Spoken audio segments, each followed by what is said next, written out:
छ।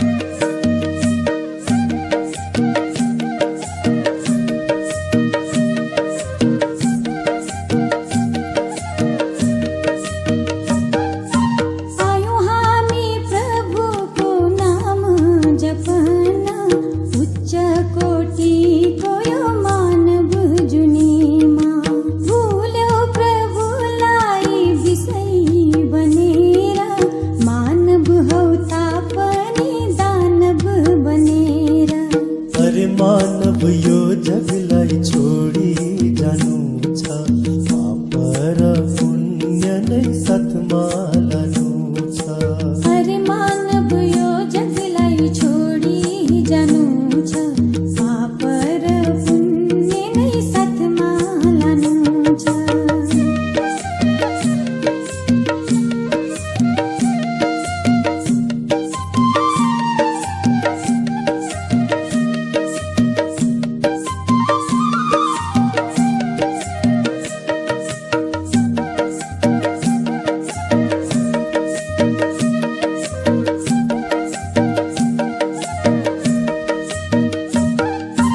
जीवन बित्यो औलामा दिन गन्दा गन्दै, यो तेरो यो मेरो भन्दामा भन्दै, मुठियो बाँधेर आयौं जगतमा, अन्तमा खाली हात जानु पर्छ।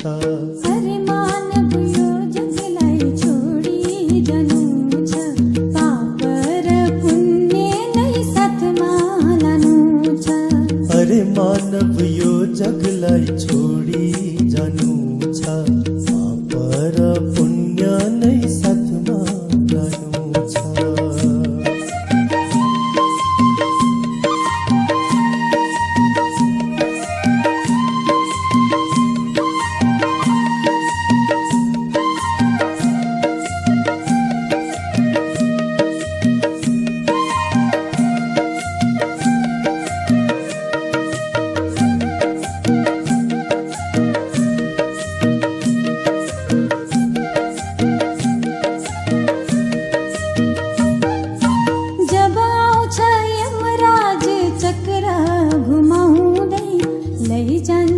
चुडाइयो देहलाई, धन दी उसलाई रोक्न सकिन्न, आँसु बहाए पनि रोक्न सकिन्न।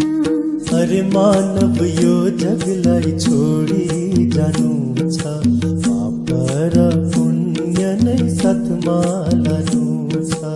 अरे मानव यो जगलाई छोडी जानु छ, पाप र पुण्य नै साथमा लानु छ।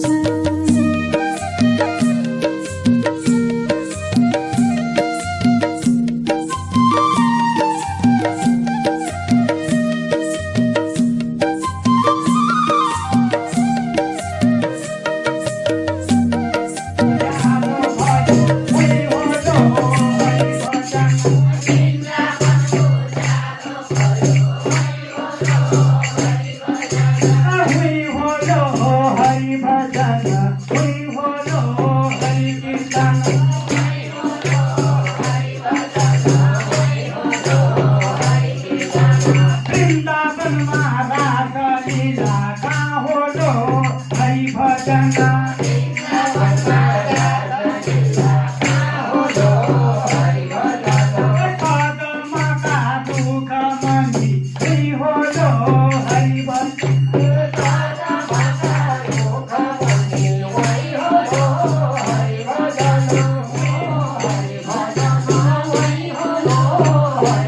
subscribe cho kênh Ghiền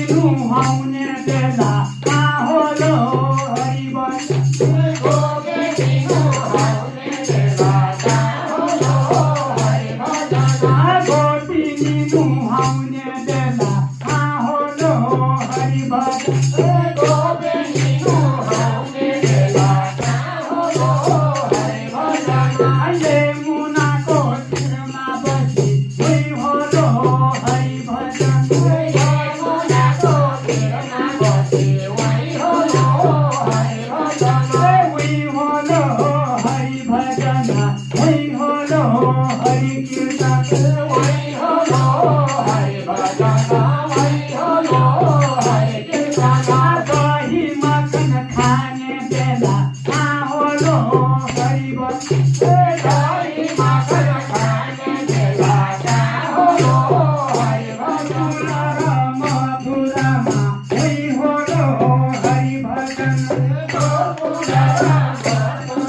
समिति, ज्येष्ठ नागरिक युवा सेवा समिति, सम्पूर्ण परिवारको तर्फबाट सम्पूर्ण यो परिवारको तर्फबाट मैले बोले सम्पूर्ण हजुरहरूलाई कोटि कोटि नमन गरे, हृदयबाट स्वागत गरे। यो पुण्यधाममा पाल्नुहुने सदस्य सचिवको हैसियतले यो परिवारको पुण्यधाम लिएको तर्फबाट एकमुष्ट रूपमा हजुरलाई यो सम्पूर्ण परिवारको तर्फबाट हजुरलाई हृदयबाट स्वागत एवं सत्कार गर्दै कोटि कोटि नमन गर्न चाहे र सम्पूर्ण हाम्रो ओम शान्तिको ब्याज जिल्ला लगाउने हुने सम्पूर्ण परिवारलाई जति राष्ट्र त्यसमा हुनेका छौँ सम्पूर्ण परिवारलाई आउँदै गरेको तिहार पर्व, छठ पर्व, सुदूरपश्चिमका गरिमामय नेपालको एउटा कला संस्कृति र पर्व चाडको शुभकामना व्यक्त गर्दै समय पाबन्दी होला, यहाँको चाहिँ कुनै विशेष होला हिजोसम्म सूचना दिनुभएको थियो उहाँले मलाई, मैले त्यो सूचनालाई यहाँ पुरा गरिदिएको थिएँ। अब समयलाई यता स्थानमा राख्दै यो समय पाबन्दी होला, कुनै कुरामा चाहिँ शब्दभित्र त्रुटि भए क्षमा याचना माग्दै यो चाहिँ ध्वनियन्त्र उहाँले हाम्रो यहाँ उपस्थित सम्पूर्ण दिदीबहिनीहरू, सम्पूर्ण दाजुभाइहरू, सम्बन्धित सबै हामी ब्रह्मकुमारीश्वरी विश्वविद्यालयकोद्वारा आएका छौँ। हामी यस्तो व्यक्तित्वलाई यहाँ ल्याएका छौँ जुन ब्रह्मकुमारीश्वरी विश्वविद्यालयको मुख्यालय माउन्ट आबु हेडक्वार्टर, हेड अफिस भन्छ, माउन्ट आबुदेखि पाउनु भएको छ हाम्रो भगवान भाइजी। भाइ साहब उठिदिनु होला। भगवान भाइजी उहाँ यस ब्रह्मकुमारीश्वरी विश्वविद्यालयको यस्तो सिनियर वरिष्ठ राजयोगी भाइ हुनुहुन्छ। उहाँ यस यज्ञमा समर्पित हुनुभएको आज 40 वर्ष पनि भइसकेको छ उहाँलाई समर्पित भएको। लगभग 1985देखि यस यज्ञमा 1983मा उहाँले ज्ञान पाउनुभयो। ज्ञान पनि पाएको एउटा कहानी छ अचम्म। उहाँ यस्तै बजार जाँदै गर्दाखेरि उहाँले एउटा कवाडीको दोकानमा एउटा आध्यात्मिक पुस्तक पाउनुभयो। ब्रह्मकुमारीश्वरी विश्वविद्यालयको आध्यात्मिक पुस्तक पाएर त्यसको लेख्नु भएको छ। र यस्तो जेलघरमा हाम्रो आध्यात्मिक सङ्घ संस्थामा जेलघर 900 भन्दा बढी जेलघरमा मात्रै कार्यक्रम गरिसक्नु भएको छ। त्यस्तो कार्यक्रम गराउनुहुन्छ र आज पनि हामीहरूलाई यो तनावमुक्ति सम्बन्धी कार्यक्रम गराउने, हामीहरूसँगै खेल्ने, नाच्ने त्यस कार्यक्रमको लागि आउनु भएको छ। म अब कार्यक्रममा देरी नगरिकन यो माइक्रोफोन हाम्रो भाइ साहबलाई पनि दिन्छ। हामी बसेर उहाँको कुराहरू सुन्छौँ, त्यसपछि ध्यान दिएर आफ्नो क्षेत्रमा जान्छ। हस्, धन्यवाद। आप लोगों का ये भजन सारे जीवन का दुख भूल जाता है, वातावरण अच्छा बनता है इसे भजन करने से, और इससे बहुत बड़ी शक्ति मिलती है। वास्तव में सारी भक्ति का सार, सारे शास्त्रों का सार, अपने आप को सकारात्मक बनाओ, जीवन की परिस्थिति को पॉजिटिव बनाओ, सकारात्मक सोचो, क्योंकि जितना हम सकारात्मक सोचते हैं हमें सुख मिलता है, जितना सकारात्मक सोचते हैं उतना हमें शांति मिलती है, जितना हम पॉजिटिव सोचते हैं, सकारात्मक सोचते हैं, उतना हम परमात्मा का ध्यान लगा सकते हैं। सकारात्मक सोच सारे भक्ति का सार, सारे ज्ञान का सार, क्योंकि जितने जिसके विचार पॉजिटिव हैं, तो हाँ, धनतेरस लक्ष्मी कब आएगी घर में? जब हमारा सोच पॉजिटिव है, हमारा मन हल्का है, सकारात्मक सोच है, तब जाकर के घर घर में लक्ष्मी है। सकारात्मक सोच को चैन की नींद आएगी। जिसके सोच निगेटिव है उसको चैन की नींद नहीं आती, आपस में संबंधों में कड़वाहट आते। इसलिए हमेशा पॉजिटिव रहो। जो पॉजिटिव है, सकारात्मक है, वो सदा परमात्मा को भी प्यारा है। जिसके सोच पॉजिटिव है उसके पास सहन शक्ति है, उसके चेहरे में खुशी है, और जो खुश है वो प्रभु को प्रिय है। इसलिए हमें सदा पॉजिटिव रहना है। जितने हमारे सोच सकारात्मक है, हम हेल्दी, वेल्दी और हैप्पी। आज दुनिया में जो बीमारियां हो रही, क्यों बीमारियां हो रही? निगेटिव विचार करने से, निगेटिव सोचने से। मेरे को बेटे ने धोखा दिया, पति ने धोखा दिया, ये परिस्थिति कुछ भी हो जाए, आप पॉजिटिव रहो। जो हुआ सब अच्छा हुआ, जो होगा सब अच्छा होगा, सब कुछ अच्छा होगा। इसलिए अपने सोच को कभी निगेटिव नहीं बनाना, इसलिए पॉजिटिव। आज जिसके विचार ज्यादा चलते दिमाग में, जिसके सोच ज्यादा चलते हैं, उसको मानसिक तनाव पैदा होता है। और जहां मानसिक तनाव, पेट को नरम रखो और दिमाग को ठंडा रखो। लेकिन आजकल उल्टा होता है, पांव रहते ठंडे और दिमाग रहता है गर्म। इसीलिए आज हमें पॉजिटिव बनने की जरूरत है, सकारात्मक बनने की जरूरत है। और जितने हमारी सोच सकारात्मक है, हम हेल्दी, वेल्दी और हैप्पी हैं। सदा स्वस्थ है। वर्तमान समय स्वस्थ रहने की जरूरत है, और स्वस्थ वही रह सकता है जिसके सोच पॉजिटिव है, जिसके सोच सदा सकारात्मक है। इसलिए अपने विचारों को हमेशा पॉजिटिव बनाना, सकारात्मक बनाना। आज किसी को पेट की बीमारी, धुंधला दिखता है, डॉक्टर चेक करेगा, कहेगा आपको चश्मा लगाना पड़ेगा। चश्मा तो लगाया, फिर भी बुराई देखना नहीं छोड़ेंगे, नंबर बढ़ता ही जाएगा चश्मे का। आज किसी को नजदीका नहीं दिखता, अपने दोस्त को कभी नहीं देखेंगे, नजदीका दिखना बंद हो जाता है। आज किसी को अस्थमा होता है, दमा, कोई भी बातों को पेट में दबा कर रखेंगे, दमे का प्रॉब्लम। आज किसी को जॉइंट पेन होते हैं, गुस्सा करने से जॉइंट पेन, मसल दर्द होते हैं। आज किसी को स्पॉन्डिलाइटिस होता है, सर्वाइव, रास्ते में जा रहे सब्जी लाने के लिए, वो क्या करती है, वो क्या करता है, इधर उधर देखने वालों को स्पॉन्डिलाइटिस होता है। फिर डॉक्टर के पास जाएगा, इलाज करके डॉक्टर एक बड़ा सा पट्टा लगाएगा। जब पट्टा पहनेंगे 6 महीना ना इधर देखेंगे ना इधर देखेंगे, सीधा देखते चलना पड़ेगा। तो शरीर की बीमारी का कारण है मन का बीमार, और मन बीमार क्यों हो गया? क्योंकि सोच निगेटिव है। इसलिए अपने विचारों को पॉजिटिव रखो, विचारों को सकारात्मक रखो। आज किसी को जॉइंट पेन, मसल दर्द, गुस्सा जो करता है, गुस्सा करने से जॉइंट पेन, मसल दर्द होते। सारे भक्ति का सार, क्रोध, काम, लोभ, लालच, इसके पर जीत प्राप्त करना, यह है भक्ति का सार। अगर मैंने भक्ति की, इसके पर जीत प्राप्त नहीं किया, मेरी भक्ति निरर्थक है।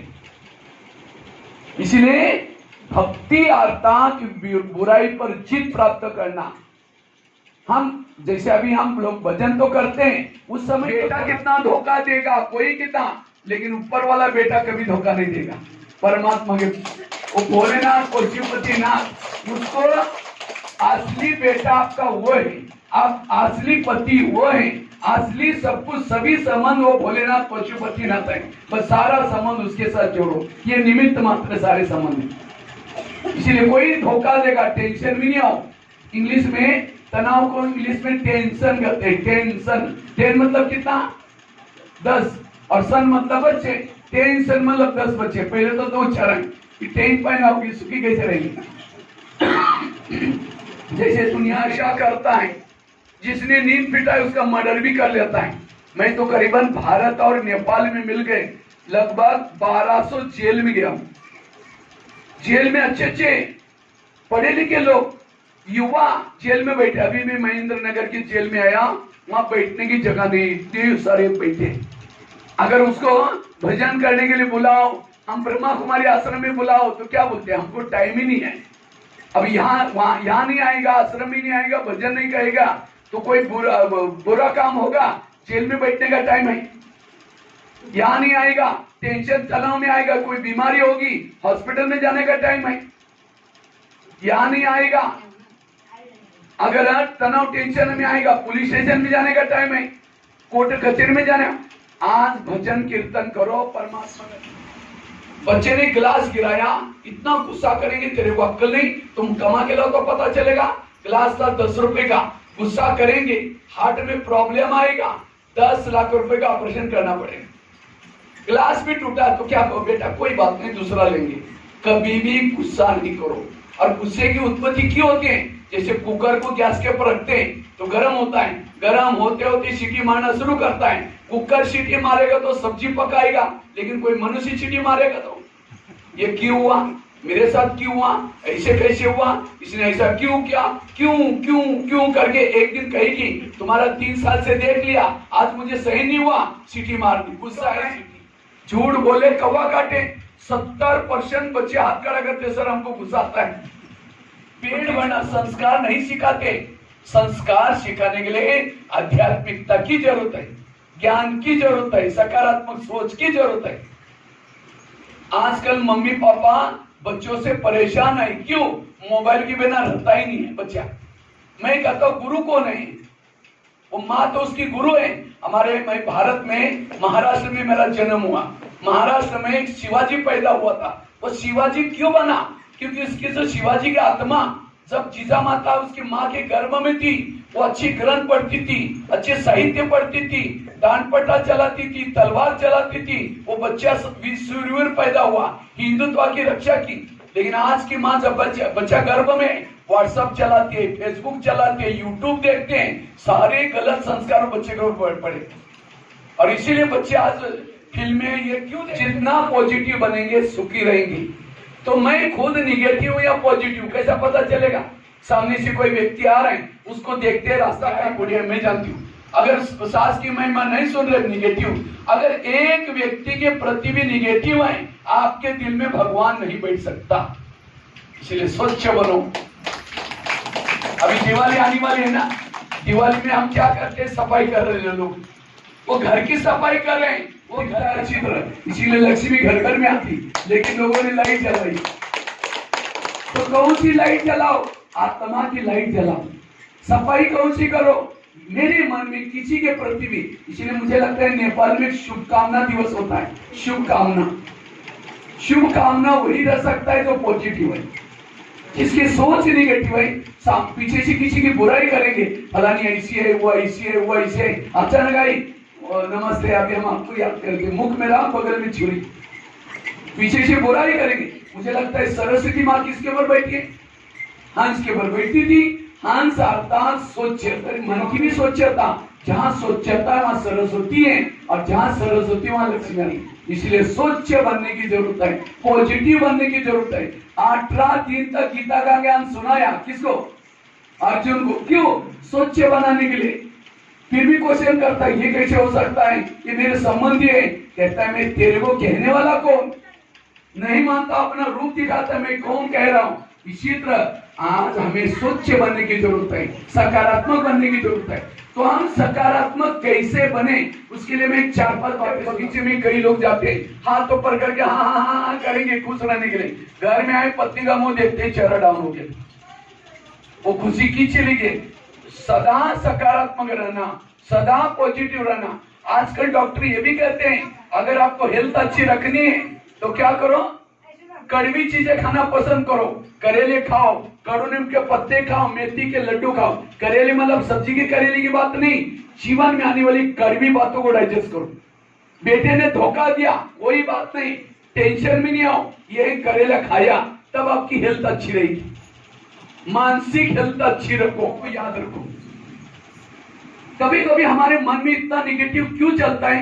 क्या कहते हैं, भगवान मैं इसके रास्ते में कभी गया नहीं, मैंने इसका बुरा कुछ किया नहीं, फिर भी ये मेरे साथ ऐसा क्यों करता है? ताली कभी एक हाथ से नहीं बजती, ताली के लिए 2 हाथ चाहिए। अगर बेटे ने आपको धोखा दिया, पति ने आपको धोखा दिया, क्यों दिया? मैंने भी कोई जन्म में उनको धोखा दिया था। इसलिए सोच करके रोने से, टेंशन में आने से क्या खत्म होगा? ये दुनिया में जो घटना होते हैं, कर एक आपको एक संसार की बहुत गहरी घटना सुनाता हूं। आपके घर के जितने भी लोग हैं, आपका पति, आपके बच्चे आपसे लेने के लिए, लेने देने का संबंध है, बाकी हमारा कोई संबंध नहीं। समझो कोई बहू है, सास उसको तंग करे, परेशान करे, बहू को तनाव, टेंशन आ रहे। अगर सास और बहू का पिछला जन्म दिखाई जाए तो आज जो बहू है पिछले जन्म में उसकी सास थी, और जो सास है वो कौन थी? बहू थी। इसलिए कहते हैं ना, सास भी कभी बहू थी। अगर आपको पति तंग करता है, इसका मतलब मैंने भी कोई जन्म में उसको तंग किया था, मेरा हिसाब चुप्त हो रहा है। ये है कर्म को।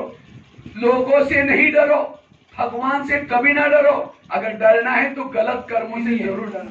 आज कई कहते हैं, हमारे घर के पास इतना भ्रष्ट व्यक्ति है, इतना गलत काम कर रहे हैं, भगवान उसका ही घर भर रहे हैं। जो घर भर रहे हैं पिछले अच्छे कर्मों का फल है। आप गलत काम कर रहे हैं, उसका फल उसको मिलेगा। भगवान के घर में देर है लेकिन अंधेर।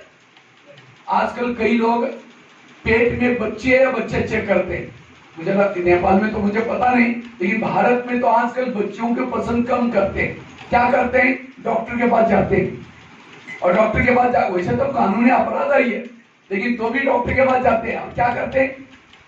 चेक करते हैं बच्चे या बच्चा, और बच्चे होते तो निकाल करके क्या करेंगे? उसको कूड़ेदान में फेंक देते हैं। आजकल बहुत घटनाएं हो रही है। उसको अच्छा, वो नर्स भी कुछ नहीं बोल रहे, नर्स भी मिले, उसको भी पैसा मिल रहा है, पति भी मिला हुआ है, सास भी मिली है। अच्छा, बच्चे अंदर से लात भी नहीं मार सकती, छोटी सी है, तुम लोग माँ का बाप का मर्डर करके कूड़ेदान में फेंकते। आजकल कई घटना देखते ना, मुर्दे को कहाँ देखा, कूड़ेदान में फेंका। किसने, क्यों फेंका? क्योंकि उन्होंने भाई कभी किसी को ऐसा फेंका था, उसका कर्म का फल है। इसीलिए लोगों से नहीं डरो। भगवान आज के लोगों के आंखों के ऊपर लोभ लालच की पट्टी बांधी है, कुछ भी करने के लिए तैयार है पैसे के लिए। इसलिए पैसे से भी ज्यादा हमारे अच्छे कर्म हमारे साथ में जाएंगे, पैसा साथ में नहीं जाएगा। इसलिए अच्छे भले गरीब रहो लेकिन कभी भी गलत कर्म ना करो। जो गलत कर्म करता है उसको तनाव टेंशन पैदा होता है। जिसके कर्म अच्छे हैं वो कभी भी किसी से डरता नहीं, घबराता नहीं, वो खुश रहता है। इसलिए तनाव से बचने के लिए पॉजिटिव कर्म करो। एक घटना मैं आपको सुनाने जा रहा था। एक आगरा में एक पति पत्नी रहते थे, गरीब थे, झोपड़पट्टी में रहते थे। उनके पास एक मेहमान आया। वैसा मेहमान दिल्ली में खरीदारी करने के हिसाब से आया था, लेकिन जब वो दिल्ली में आया था दुकान बंद थे। तो उसको लगता है बैठे बैठे मैं क्या करूं, मैंने कभी आगरा गया नहीं, देखा नहीं, चलो मैं आगरा घूम के आता हूँ। व्यापारी गया, उसको लगता रात को मैं कहाँ सो जाऊं, अगर कहीं बस स्टैंड पर सो जाओ बैग चोरी हो जाएगी, बैग में करोड़ रुपए पड़े, अगर स्टेशन पर सो जाओ तो भी चोरी हो जाएगी। अचानक उसको याद आता है मेरी गरीब पति पत्नी, चलो उनके पास जाता हूँ। रिक्शा करके चला गया। तो गरीब पति पत्नी बड़े खुश हो गए, खिलाया पिलाया, चाय पानी दिलाई। सोने से पहले उसने बैग खोली, कपड़े चेंज करने थे, तो बैग के अंदर करोड़ों रुपए पड़े थे। तो उस गरीब की पत्नी को लगता है हमने कभी 500 की नोट नहीं देखी, इसके पास इतना पैसा है। उसको लगता है 2-4 अगर बंडल मिल जाए हमारी गरीबी दूर हो जाएगी। रात भर नींद नहीं आई, 12-1 बजे बाहर गई, बड़ा सा पत्थर लाया, क्योंकि बैग सिरानी थी, पत्थर सीधा उसके सिर में मार दिया। उसका तो मर्डर हो गया। पति की नींद खुली, पति कहता ये क्या हो गया, कहता हमारी गरीबी दूर हो गई। का ये बात किसी पुलिस वालों का पता चलेगा, लोगों का पता चलेगा, मैं जेल की सजा होगी। कहते किसी को पता ही नहीं चलने देंगे। इस मूर्ति को आप यमुना नदी में फेंक के वापिस आए, किसी ने नहीं देखा। जैसे घर में आए खून ही खून लगा था, उनको लगा किसी को पता ना चले। रातों रात उन्होंने खून के दाग भी मिटाए। उन्होंने खून के दाग तो मिटाए, लेकिन कर्मों में पड़े हुए दाग को कोई मिटा नहीं सकता। इसलिए भजन है ना, कर्म काले का मिटे न रे भाई, लाख करे कोई चतुराई। उन्होंने उसी पैसे से एक प्लॉट लिया, मकान बनाया, दुकान खोला, गहने बनाई, गाड़ी, उनकी गरीबी दूर हो गई। उनको कोई बच्चे नहीं थे, दोनों ही पति पत्नी थे। कुछ साल के बाद एक बच्चा हो गया, और एक ही बच्चा था। खिलाया पिलाया, कलेक्टर बनना जितना पढ़ाया, लेकिन अचानक उस बच्चे को टाइफाइड हो गया। तो उनको लगता है इस बच्चे को कुछ ना हो जाए, बड़े से हॉस्पिटल में इलाज किया। किसके कारण? मंत्र के कारण। इसी तरह हर एक के घर में, आसपास में, ऑफिस में भगवान ने 2 मंत्र रखिए, और उसी मंत्र ने आपको यहाँ भेजा। असकइयों को तंग करते, तो इसलिए ऐसी मंत्र को दुआएं दो। तुमने मेरा, अगर राम के जीवन में मंत्र ना आती, ना हनुमान मिलता, ना अंगद, ना ऋषि मुनि, कोई नहीं मिलते। अगर राम राजा बनता तो कोई नहीं मिलता। किसके घर मिला? मंत्र के घर। अच्छा हुआ, ताली बजाओ, खुश रहो, जो हुआ अच्छा हुआ। संसार में हर घटना के पीछे कल्याण है, अकल्याण कोई चीज नहीं।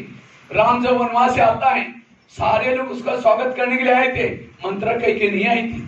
तो सभी को पूछा मंत्रा कैके माँ क्यों नहीं आई? कहा कि बेटा वो कैसे आएगी, आई नहीं। कहाँ आई? सबको छोड़ा उन्होंने, उनके पास वो गया। अयोध्या में जब स्वागत करने के लिए आए थे, उनके पास गया और पूछा कि माँ मेरा स्वागत करने के लिए क्यों नहीं आई? कहते बेटा हम कैसे आए, हमने तो एक चुगली लगाई थी, 14 वर्ष तुमको वनवा में भेजा था, दर दर में भटकाया। तो राम क्या बोलता है, नहीं माँ, मैं आपके कारण पुरुषोत्तम राम, भगवान राम, विजय राम बन के आया। ये नहीं कहा तुम तो बुढ़ी है ना, मेरी चुगली की ना, 2 थप्पड़ नहीं मारी, लेकिन क्या बोला तुम्हारे घर में। इसी तरह जिन्होंने मेरा बुरा किया उनको धन्यवाद दो, आपके कारण में भजन करना सीख गया, प्रभु का ध्यान करना सीख गया। इसलिए आपका अगर मेरे बेटे ने मैं ऐसा नहीं करता तो मैं दिवाली मनाती, कोई बात नहीं। ये है असली दिवाली आपकी। ये ऐसी कोई साधु संत मिलते भजन करते, ये असली दिवाली। ये असली दिवाली, भजन करना, परमात्मा का ध्यान लगाना, आत्मा का दीपक जलाना, मन को स्वच्छ करना, ये असली दिवाली। वो असली नहीं, ये असली दिवाली। इसलिए जो हुआ अच्छा हुआ। अपने दिमाग की सारी निगेटिव बातों को समाप्त करो, आज से पॉजिटिव बनो, सकारात्मक बनो। जो हुआ अच्छा हुआ। 2 बातें बताई। पहली बात कौन सी सुनाई? कर्म गति को समझना। दूसरी बात कौन सी बताई? जो हुआ तीसरी बात है तनाव टेंशन से बचना है, पॉजिटिव बनना है, उठ करके ध्यान लगाओ तो प्रभु का। दूसरी बात कुछ वॉकिंग करो। तीसरी बात रोज कुछ आध्यात्मिक साहित्य पढ़ो, सत्संगी बातें सुनो। जो व्यक्ति ये तीन चीजें करता है उसका मनोबल बढ़ता है, आत्मबल बढ़ता है, सारा दिन कुछ भी बातें आ जाएगी, तनाव टेंशन नहीं आएगा। सवेरे सवेरे तीन चीजें मैंने पहले सुनाया। पाँव कैसे चाहिए हमारे? गरम चाहिए। आजकल लोग वॉकिंग करेंगे नहीं, पैदल चलेंगे नहीं। जो पैदल नहीं करता ब्लड सर्कुलेशन नहीं होता, कई बीमारियों की जड़ है। कैसा भी टाइम निकाल करके पैदल चलो। और दूसरा संतुलित भोजन करो, पेट नरम, जीभ की टेस्ट पेट में वेस्ट। जो जीभ को अच्छा लगता है वो नहीं खाओ, पेट को जो अच्छा लगता है वही खाओ। जीभ 2 मिनट में नीचे भेजेगी, संभलना पेट को पड़ता है। संतुलित भोजन करना। और तीसरा बताया दिमाग को ठंडा रखना, कभी भी कुछ भी हो जाए पॉजिटिव रहना। जो ये तीन चीजें करता है वो हेल्दी वेल्दी और हैप्पी। तो 2 मंजिल वाली महिला क्या करते हैं, रोज अपने घर की खिड़की से पड़ोसी के छत पर देखती हैं, तो छत पर वो कपड़े सुखाते हैं, उसके कपड़े देकर के पति को बुलाती हैं 2 मंजिल वाली, कहती इसको कोई अकल नहीं, कितने गंदे कपड़े हैं, कितने मैले कपड़े हैं, जाओ पूछ के आओ वो क्या साबुन लगाते हैं, क्या सर्फ लगाते हैं। पति कुछ नहीं बोलता। रोज 2 मंजिल वाली बुलाते हैं, पति को दिखाते हैं, पति कुछ नहीं बोलता। एक दिन जब उसने उसी खिड़की से देखा तो पड़ोसी के कपड़े अच्छे दिखने लगे। फिर पति को बुलाया, कहता आज इसको कैसे अकल लगी, कितना अच्छा धुलाई, क्या जाओ पूछ लो। पति धीरे से मुस्कुराता और कहता है आज सवेरे सवेरे मैंने अपने घर की खिड़की के कान साफ किया, शीशे साफ किए। चरीकोट, ढाजिंग, धारके, गजरी, रोलपा, रुकुम, बेनी, बागलुम, इधर रोल सोलो खम्बो, धारचूला, इस हर जगह पर गया हूँ। सभी तरफ जाकर के नेपाली सारी भाषा जानता, लेकिन मुझे नेपाल का संस्कृति बहुत अच्छी लगती है। लेकिन आजकल थोड़ा लोगों में तो मोबाइल के द्वारा, इंटरनेट के द्वारा गलत संस्कार आ रहे, इसे बचाने की जरूरत है। फिर जैसा हो देखो इस दुनिया में 3 लोग हैं, सब ध्यान से सुनना इसको। जैसे भाई जी ने 3 लोग का ये हमारा माउंट आबू का भवन याद कराया, लिफ्ट से जाना हो। माउंट आबू तो सारे बिल्डिंग का नाम भी ऐसा है तो प्रभु की याद आए। हर चीज वहां दुनिया में तो जाओ, नल खोलो तो पानी नहीं मिलता, वहां नल खोलो फीकी चाय, मीठी चाय, दूध, कॉफी, गर्म पानी, जो चाहे आप जो चाहे ले लो। कितना लोग, कोई बोलने वाला नहीं है। असली स्वर्ग देखना है तो माउंट आबू में देखो, क्योंकि माउंट आबू परमात्मा भोलेनाथ की अवतरण भूमि है। जिसने माउंट आबू नहीं देखा उसने दुनिया में, राधा कृष्ण सतयुग में चैतन्य में होते हैं, और जब राधा कृष्ण का स्वयंवर हो जाता है उनका नाम है लक्ष्मी नारायण। लक्ष्मी नारायण कोई अलग नहीं, लक्ष्मी नारायण आता राधा कृष्ण का स्वयंवर। इसीलिए नारायण का बचपन नहीं दिखाते और कृष्ण का बुढ़ापा नहीं दिखाते। कारण क्योंकि ये आज भी आजकल क्या करते हैं, जब शादी होते हैं तो नाम बदलते हैं। तो वहां 12.5 वर्ष तक सतयुग चलता है। सबके सिर पर सोने का मुकुट होता है, पुष्पक विमान होता है, सोने के महल होते हैं रहने के लिए। वहां कोई कमी नहीं, देवी देवता के रूप में होते हैं। और वहां 9 लाख लोग होते हैं। एक बार उस ब्रह्मांड से नीचे आया, बीच में कोई नहीं जाता, फिर जहाँ कोई शोक नहीं। और दोपहर कलयुग शोक वटिका, हर व्यक्ति शोक में है। हे भगवान मुझे सुख दो, मुझे छुड़ाओ, हर व्यक्ति दुखी है, ये शोक वटिका। तो जब दोपहरिक शुरू हो जाता है, अनेक आत्माओं में विकार, फिर परमात्मा धर्मात्मा को भेजता है, फिर हम भक्ति करना शुरू करते हैं। उसके बाद कलयुग आता है। कलयुग में हम सब कुछ भूल गए, हम कौन है, हम आत्मा है, वहां से आए हैं, जाना वहां है। हमारा सबका पिता परमात्मा है। आज पेड़ों के पत्तों को पानी डालने से पेड़ नहीं बढ़ता, पेड़ों को जड़ों को पानी डाला जाता है। सारे संसार का जड़ शिव मानेंगे तो घर की स्टेट कैसी मिलेगी, जमीन। भाइयों को पूजा करने से जमीन नहीं मिलती। इसी तरह सारे देवों का देव महादेव निराकार परमात्मा शिव, भोलेनाथ, पशुपतिनाथ शिव। तो शिव को याद करना। तो परमात्मा ने गीता में वचन का दिया था, जब जब धर्म ग्लानि होगी तब मैं आऊंगा, अनाज पुणे में बेचा जाएगा, गाय विष्ठा खाएगी, बच्ची मुख से वर मांगेंगी, बालों का श्रृंगार होगा। ऐसे जब कलयुग में दिखाई पड़ेगा मैं आऊंगा। लेकिन ये भी कहा है जब मैं आऊंगा मुझे पहचानने वाले कोटों में कोई मूढ़मती लोग मुझे जानते हैं, क्योंकि मैं बूढ़े तन में एक साधारण तन में आता है। साधारण उसका लाश का जन्म 84वां जन्म, जिसका नाम प्रजापिता ब्रह्मा, और उसी ब्रह्मा के तन में परमात्मा आता है।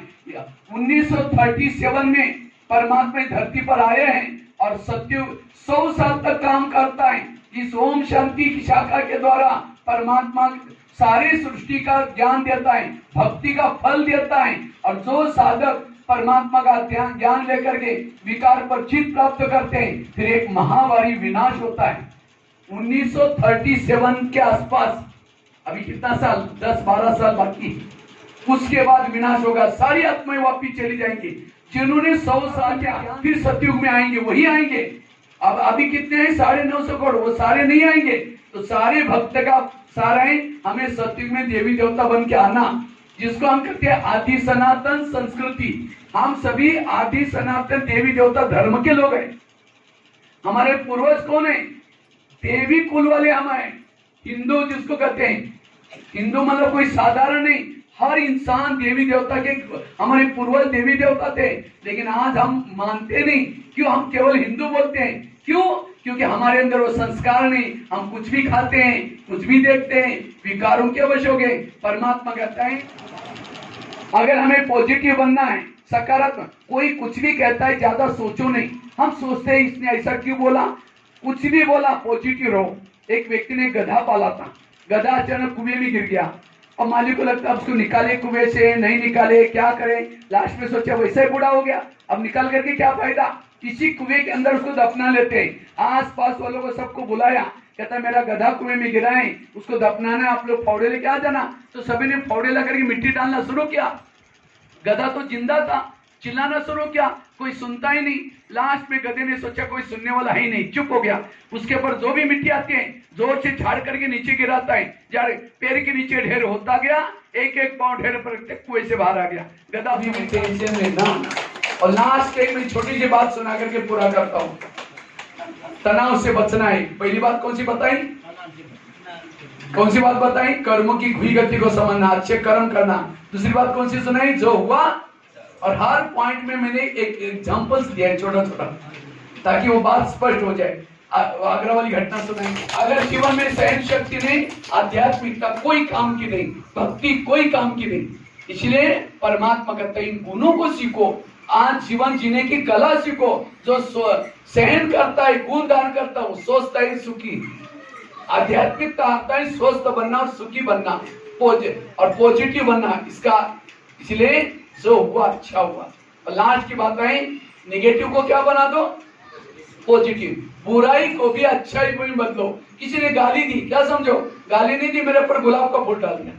नेगेटिव को आप समझिए, यहाँ कोई सत्संग करने के लिए आए, अब थोड़ा में घर में देरी से जाएंगे, जाते लोग बोलेंगे हाँ घंटों तक जाके बैठते हैं मंदिर में, वहीं जाकर के वहीं खा के आओ। ऐसी बातें सुनते गुस्सा आएगा। पहले से सोचो कि आप घर में जाऊंगी, जाती मेरी भी रजाएं। एक बार कपड़े डालते थे, फटने तक निकालते भी नहीं थी, इतनी गरीबी थी। तो 11 साल के बाद हमारी खेती से एक रोज बच्चा जाता था, तो मैं सोचता था बच्चा रोज कहाँ जाता है। उसके पीछे पीछे गया, एक मंदिर में स्कूल लगती थी, एक ही टीचर था, 7 कक्षा इकट्ठी होकर के पढ़ती थी। मैंने सर को कहा सर मुझे भी पढ़ना है। टीचर ने मना किया, आप तो बड़े हो गए, थोड़ी पढ़ सकते हैं। मैंने कहा सर मुझे कोई मेरी हाजिरी नहीं लगाना, मेरे को सर्टिफिकेट नहीं देना, मुझे कल सीखना है। बाहर जाकर मैं बस का बोर्ड कैसे पढ़ूंगा। मेरी लगन देकर के टीचर कहता ठीक है कल से आओ। पहले दिन टीचर ने 5वीं वालों के साथ बिठाया और कहा कि पहले को सुना के तो भी सुन लेना। तो रोज जब जाना शुरू किया, घर वालों ने मना, बबुल के पेड़ पर अपने पांव पर खड़ा होकर के पढ़ाई किया। 7वीं कक्षा में बोर्ड की परीक्षा थी, तो टीचर ने कहा तुम डायरी पेन नहीं लाते, कल से स्कूल में नहीं आओ। अब सोचे क्या करेंगे, चोरी भी नहीं करना है। मैं रद्दी से पुरानी डायरी लाता था और रद्दी की डायरी को पानी से धुलाई करता था। पहले शायद से लिखते थे, धुलाई करने से, धूप में सुखाने से दोबारा डायरी बनाता था और ऐसे करके पढ़ाई करा था। 9वीं कक्षा में उसी डायरी में एक ब्रह्मा कुमारी आश्रम का एक किताब मिला और उस किताब ने मेरी जीवन की रेखा बदली। उसमें लिखा था कैसे भगवान इस धरती पर आए हैं, सतयुग आने वाला है, ये कलयुग जाने वाला है, ये चक्र, परमात्मा कौन है, हम कौन है, ये सारा ज्ञान। मनुष्य कैसे 84 जन्म लेता है, ये लास्ट का, सबका लास्ट का जन्म है। इसके बाद किसी को जन्म लेना ही नहीं, सबको वापिस जाना है। जो भी हमारे साथ में जाएंगे, हमारे कर्म, जिसके कर्म अच्छे वो सत्युग में जाता है। ये ज्ञान से मेरी आंखें खुल गई और तब से मैं रोज ब्रह्मा कुमारी की पाठशाला में जाना शुरू किया। जो रोज आता था, खाने के लिए कुछ नहीं था, चावल उबाल करके गरम चावल पर शक्कर डाल के खाता था। चोरी नहीं की, गलत रास्ते में नहीं गया। आज माउंट आबू में मदद करता हूँ, भीम का काम करता हूँ। भीम ने क्या किया था? रसोई पकाया था, वो भीम का काम करता हूँ। भीम केवल रसोई नहीं बनाया था, जब भी टाइम मिलता था गदा लेकर के जाता था तो राक्षस को मार के आता था। इसी तरह मैं भी जब भी टाइम मिलता है पूरा भारत में, नेपाल में, कोने कोने में जाता हूँ। जो अंदर विकार लोगों के अंदर है उसको ज्ञान सुना करके उनको विकारों से मुक्त बनाने की सेवा करता हूँ, भीम का काम करता हूँ। किसी को ज्ञान सुनाना सीखना है। मैंने 2-4 लोगों को बुला करके कुछ सुना रहा था। किसी ने मेरे को देख लिया, आप क्या सुना रहे थे? मैंने कहा ज्ञान। कहते आपका काम नहीं, आप ऐसे वैसे निगेटिव बोला। तो मैंने सोचा इनकी कोई गलती नहीं। तब से रोज एक बगीचे में बैठता था, गमलों को ज्ञान सुनाने की प्रैक्टिस की और करते करते आज भारत में 12,000 कॉलेज में, 1100 जेलों में लेक्चर करके इंडिया बुक ऑफ रिकॉर्ड में नाम दर्ज है।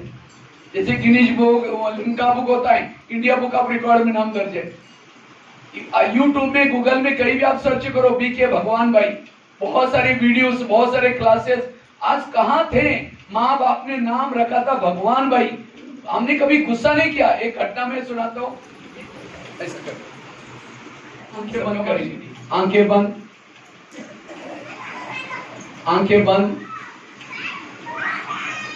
मैंने आपको आंखें बंद करने के लिए इसीलिए कहा क्योंकि आंखें खोल करके सारा दिन हम दूसरों को देखते हैं, दूसरों के बारे में सोचते हैं।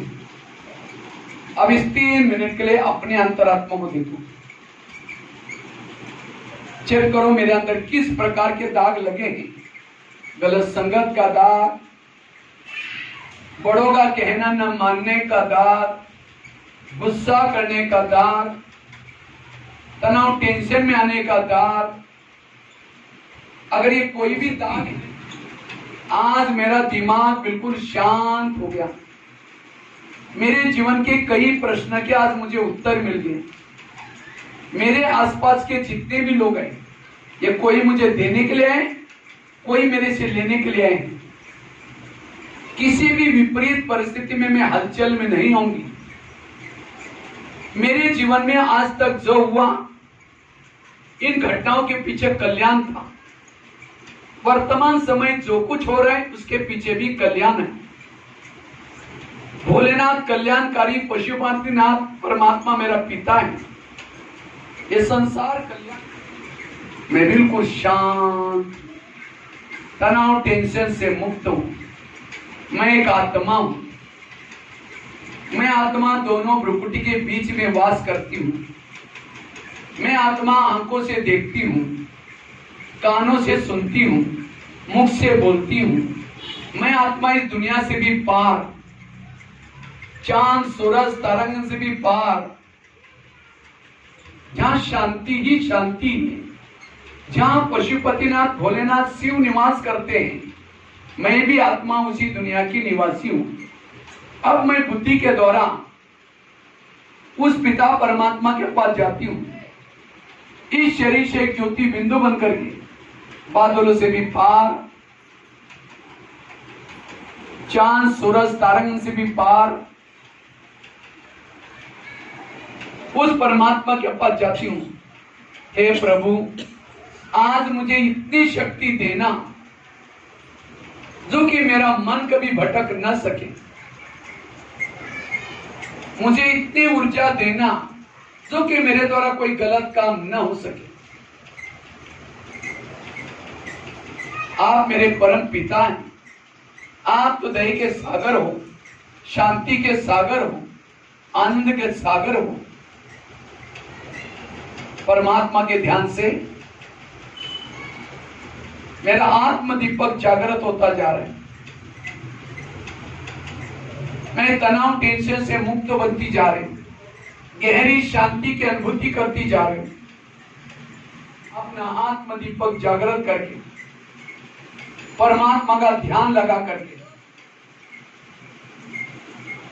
गहरी शांति का अनुभव करके, मैं आत्मा धीरे धीरे वापिस इस भौतिक दुनिया में अपने शरीर में आती हूं। जैसे मैंने शरीर में प्रवेश किया, मेरी शरीर की सारी कोशिकाएं भी चार्ज हो गई। अब मैं सबके साथ भाईचारे से रहूंगी, कभी भी निगेटिव नहीं सोचूंगी। मैं एक आत्मा हूं, ये शरीर मेरी एक डब्बी है, मैं आत्मा, इसमें चैतन्य में हीरा हूं। सबको भलो हुँदो रहेछ नि। हामी सबै यो कर्मको हिसाब किताबले हामी सबै जोडिएका छौँ। मात्र कर्म, कोही लिनको लागि आछन्, कोही दिनको लागि आछन्। कति खुस रहने, जे भएको छ राम्रो भएको छ। र दृष्टिकोण मात्रै हाम्रो त्यो सिसा फोहोर हुनु भएन कि रोज कुन सिसा, मनको सिसा, त्यो मनको सिसा सधैँ सफा भयो भने सधैँ सफा देखिन्छ भनेर हामीलाई सम्झाएर जानुभयो। विभिन्न उदाहरणहरू पनि दिनुभयो होइन। र अन्तमा ध्यान गराउनु भयो, यो शरीर भनेको पञ्चभौतिक तत्त्वले बनेको एउटा विनाशी शरीर हो। हामी भनेको अजर अमर अविनाशी आत्मा तत्त्व भनेको एउटा ज्योति मात्रै हो। शरीरबाट ज्योति छोडेर जान्छ, त्यो शरीर लास भइहाल्छ। जबसम्म ज्योति रहन्छ तबसम्म यो शरीरमा शक्ति रहन्छ। त्यो शक्ति भनेको परम पशुपतिनाथ भन्छौँ। त्यो निराकार परमात्माबाट शक्ति आउँछ र रोज हामीमा परिवर्तन आउँछ। त्यो ध्यान प्रक्रिया ब्रह्मकुमारीमा त्यो ध्यान सिकाइन्छ। याद गर्न, परमात्मालाई याद गर्ने तरिकाहरू सिकाइन्छ। त्यसको लागि यहाँहरू सम्पर्क गर्न सक्नुहुन्छ भनेर जानुभयो। र आजको दिनको लागि यहाँहरू सबैलाई हार्दिक नमन। ओम शान्ति। सबैलाई धेरै धेरै धन्यवाद। हामी पनि यहाँबाट बिदा गरिरहन्छौँ। ओम शान्ति। काँडाको आँखामा काँडै संसार, फुलको आँखामा फुलै संसार, फुलको आँखामा फुलै संसार। यदि हामी दृष्टि राम्रो लगाउँछौँ भने, सबलाई फुल बराबरी मान्छौँ भने हाम्रो आँखाले त्यो फुल नै सम्झन्छ। यो मनस्थिति, माइन्डले, मनमस्तिष्क भएको दिमागले भित्र हजुरलाई फुल बराबरी मान्यौ, अर्कोलाई फुल बराबरी मान्यौ। कसैभित्र द्वेष, देश, राग, हिंस, कपट, छल, कपट कसैलाई नसम्झ्यौ भने सारा संसार काँडा बराबर मान्यौ भने काँडा नै सम्झिन्छ। त्यसैले हामीले उहाँको प्रवचनबाट हामीले के थाहा पाउँछौँ भने सारालाई सकारात्मक सोच, सबैलाई फुल बराबरी सम्झ, मनस्थितिलाई सकारात्मकमा ल्याऊ, आफ्नो मनलाई जोडाउनु हुँदैन। र एक दोस्रो कुरा के भन्नुभयो भने पूर्व जन्मका कथा पनि भन्नुभयो। यदि हामीले अहिले कसैलाई दुःख दिएका छौँ भने, कसैबाट हामीले दुःख पाएका छौँ भने पूर्व जन्ममा हामीले पनि त्यो व्यक्तिलाई दुःख दिया हुनसक्छ। त्यसैले पूर्व जन्मका कुरा पनि हामीले जोड्यौँ। त्योबाट एउटा मैले कुरा, यो जन्ममा भोग्नु, पूर्व जन्मको जो हामीले कर्म गरेका थियौँ नि, त्यो जन्मको कुरा, यो फल यो जन्ममा भोग्नुपर्छ। पूर्व जन्मको कुरा यो जन्ममा भोग्नु, भाग्यमा नभया कुरा मनले नसोच्नु। आफ्नो भाग्यमा लेखेर लिएको छैन भने हामीले अर्काको रिस, डाहा त्यो तपस्या गरेर ल्याउनुपर्छ। भगवानसँग प्रसाद मागेर ल्याउनुपर्छ।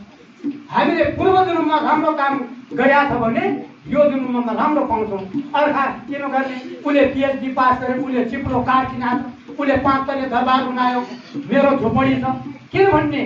जहीँ विधि राखे राम त्यही विधि रहिन्छ। हामीले जो कर्म गरेका छौँ कर्म अनुसारको फल पाइन्छ। हामीले बाली राम्रो लगायौँ, औषधि राम्रो गऱ्यौँ, उन्नत जातको बिउ छर्यौँ, खेतमा सिँचाइ गऱ्यौँ, अर्गनाइजेसन गरे, विधि विधान अनुसार खेती गऱ्यौँ भने काटिका महिना धान धेरै जियोडी गड, जियोडी गुड हुन्छ। गुड भने असल, जियोडी गड भने भगवान। भगवान भाइजी हुनुहुन्छ, उहाँलाई हृदयबाट स्वागत गऱ्यौँ। यो हाम्रो जानकीय ज्येष्ठ नागरिक युवा सेवा केन्द्रमा सहसचिवको नाताले सम्पूर्ण परिवारको तर्फबाट हाम्रो यो सेतो सफा पहिरनमा खुलेको ओम शान्तिको ब्याज लगाउनु हुने सम्पूर्ण टिमलाई हार्दिक हार्दिक नमन गर्दै, स्वागत व्यक्त गर्दै, र केही हाम्रो म्यानेजमेन्टमा कमी भएको होला त्यसलाई क्षमा याचना गर्दै, र मैले यहाँबाट बिदा पाउन चाहे, हजुरलाई स्वागत गर्न चाहे। यस्तो दिनमा एउटा सत्य नगरे लास्टमा बिदा गर्ने बेला पुनरागमनाचय। हे भगवान, अहिलेलाई बिदा हुनुहोस्, मैले बोलाएको त्यो बेलामा फेरि आउनु होला, हामीले बोलाएको दिनमा फेरि आउनु होला भन्ने कुराको हामीले जोड्यौँ। यस्तै मौका पारेर सुदूर पश्चिमकै फार वेस्टर्न नेपालको केन्द्रबिन्दु धनगढी हिरादेवी दिदी तैनेको धेरै ठुलो योगदान छ। यो पुण्य स्थानभित्र पाल्नुहुने हृदय यस्तै कार्यक्रम पुनः कहिले गर्नु होला। यो हाम्रो रामजानकीमा क्षेत्रमा यो एउटा हाम्रो भाग्य